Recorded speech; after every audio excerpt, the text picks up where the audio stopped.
So, today I want to cover a little bit of a wild theory, mostly because it has been swimming around my head for a while and I need to let it out. What if I told you that there are imposters among the Titans? That perhaps Azeroth is a Titan after all. But what we think we know about Titans may just be wrong. Before we truly begin, I would like to clarify the elephant in the room. That is, of course, the Chronicles books. I know that it gets thrown around a lot that they were told from the perspective of the Pantheon and should be taken with a grain of salt. That is, of course, true. However, it does not mean we should dismiss everything. We should assume most of this is correct with omission or obfuscation.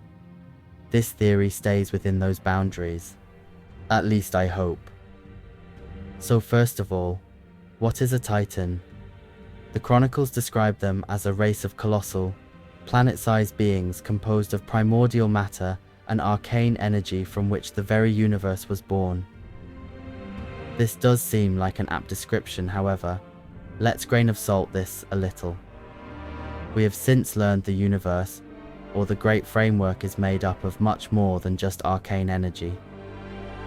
Since we know the Pantheon is far more concerned with arcane or order, then let us assume that the Titans are composed of a multitude of primordial energies, that they are in fact a sum of the Great Framework's design. Now, of course, the Pantheon of Order has become synonymous with the word Titan, but what if only some of them were? Aman'Thul was said to be the first to awaken, and as being the first, we have to take his word on it. They just suddenly woke and knew his purpose. But if we look at the Pantheon as a whole, something seems off. I will now just give you the theory in full, and then afterward, we can dissect it and see what supporting evidence there is. And then, as always, I will leave it to you to decide if I've gone too far down the rabbit hole on this one. Aman'Thul, Golganath, and Norgannon, the three eldest members of the Pantheon, are not Titans. They were not born from world souls. In fact, they are the only true members of the Pantheon of Order. I told you this was a little crazy.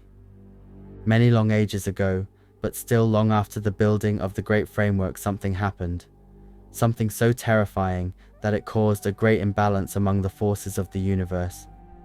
What this is, we cannot say, but it caused a great frenzy, and each force prepared for war.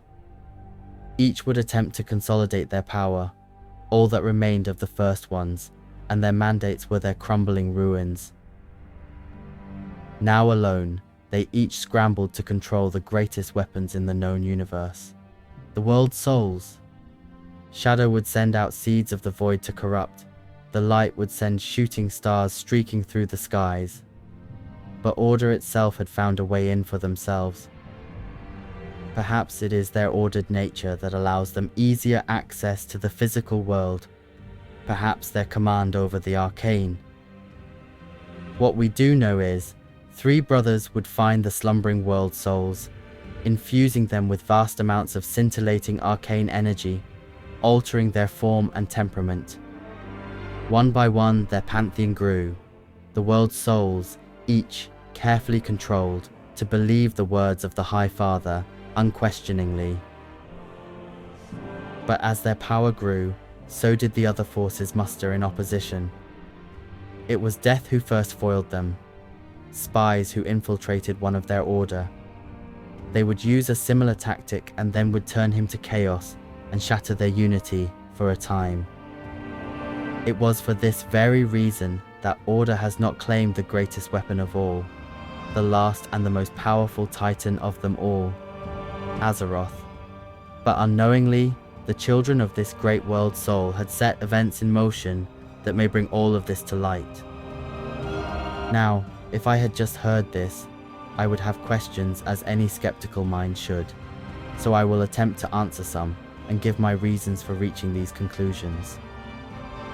Firstly, while Aman'Thul is an obvious choice for initiating this plot if true, why Golganath and Norgannon specifically? This goes back to something from the World of Warcraft RPG. I fully realize this is not canon, but it does show that even during their inception, there was a clear distinction drawn between these three and the rest, that being the Aesir and the Vanir, inspired by Nordic myth. The Aesir were metallic in nature, rigid and ordered, more powerful and intelligent than the Vanir. Even in artwork now and their depictions in game, these three have far more relation to order than the others. Lightning, storms, memory, knowledge, and machines. These are the domains of the true Sons of Order. Why do the Titans resemble the Pantheon of Order if they are not? This is perhaps the easiest explanation. In the World of Warcraft universe, exposure to any sufficiently potent source of magic can completely alter the appearance of those affected. When Jaina was exposed to the mana bomb, her tears became like falling stars. The dark trolls that were exposed to the energies of the Well of Eternity. They were irrevocably changed. They lost those feral and natural qualities to resemble the Titans themselves. Their forms were shaped by exposure. We see this again in the very same night elves they became. After the Sundering, when they began to practice druidism and harmony with nature once more, the druids were exposed to intense life energies of the Emerald Dream. Some grew feathers or antlers just like Malfurion. If these titans were imbued with sufficient arcane energy, it makes sense they too would be altered by it. More recently, we have confirmation that exposure can even alter temperament. The dragons were wild and chaotic, like the elements themselves, until exposed arcane energy that made them more docile. If true, then what does this mean for Sargeras? I have pondered this question myself. Did he know? After seeing the Void do the same thing to another Titan that was done to him, is that what really broke him? While I do like the idea of Sargeras the Liberator, how he could be trying to free Azeroth from her chains rather than destroy, it just does not sit all that well with his character.